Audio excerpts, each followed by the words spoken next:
കൊടുത്താൽ കൊല്ലത്തും കിട്ടും എന്ന് പറഞ്ഞു കേട്ടിട്ടില്ലേ? അതുപോലെയാണിപ്പോൾ ചാണ്ടി ഉമ്മൻ.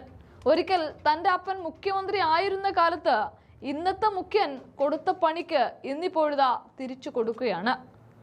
ഭരണമുണ്ടായിട്ട് വേണ്ടേ ഭരണവിരുദ്ധ വികാരമുണ്ടാവാനെന്ന് ചാണ്ടി ഉമ്മൻ ഇവിടെ ചോദിക്കുകയും ചെയ്യുന്നുണ്ട്. അവിടെ കുറിക്കുകൊള്ളുന്ന ഒരു കാര്യം കൂടി അദ്ദേഹം പറഞ്ഞു വെക്കുന്നുണ്ട്. ഖജനാവിന് 1 രൂപ പോലും നഷ്ടം സംഭവിക്കാത്ത സോളാർ കേസ് പോലും വിവാദമായിട്ടുണ്ട് എങ്കിൽ ഖജനാവ് പൊട്ടിച്ചെറിയുന്ന തരത്തിൽ CPM നടത്തിയ എല്ലാ ഗൂഢനീക്കങ്ങളും ചർച്ചയാക്കിയേ അടങ്ങൂ എന്നാണ് ചാണ്ടി ഉമ്മൻ ഇന്നലെ കൊട്ടിക്കലാശത്തിനിടയ്ക്ക് പറഞ്ഞത്. ചാണ്ടി ഉമ്മനെ സംബന്ധിച്ചിടത്തോളം തന്റെ മണ്ഡലത്തെ പൂർണ്ണമായി UDFന്റെ കൈകളിലാക്കുക എന്നുള്ളതാണ്. ആ വഴിക്ക് മുഖ്യനെ ആ കസേരയിൽ നിന്നും തട്ടുക. കോട്ടയത്ത് മുഖ്യനും കൂട്ടരും കഴിഞ്ഞ തെരഞ്ഞെടുപ്പിൽ കൂടെ കൂട്ടിയ ജോസ് കെ മാണിയെ വെച്ച് കോട്ടയത്ത് പിടിച്ചെടുക്കാനാണ് പദ്ധതി.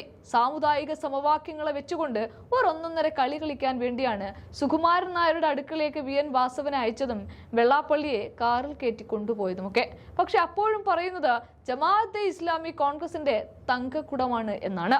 പത്രസമ്മേളനമായ സമ്മേളനങ്ങൾ മുഴുവൻ വിളിച്ചു ചേർത്ത് ഈ അവസാന നിമിഷത്തിൽ ആകെ മൊത്തം വെള്ളപൂശാനാണ് മുഖ്യന്റെ കെട്ടിപ്പുറപ്പാടെങ്കിൽ ഒരു ഭരണം പോലും നടത്താത്ത നിങ്ങൾക്കെതിരെ ഭരണവിരുദ്ധ വികാരം പോലും ഉണ്ടാകില്ല. അതിനു മുൻപേ തന്നെ ജനം അടിച്ചു പുറത്താക്കുമെന്നാണ് ചാണ്ടി ഉമ്മന് പറയാനുള്ളത്.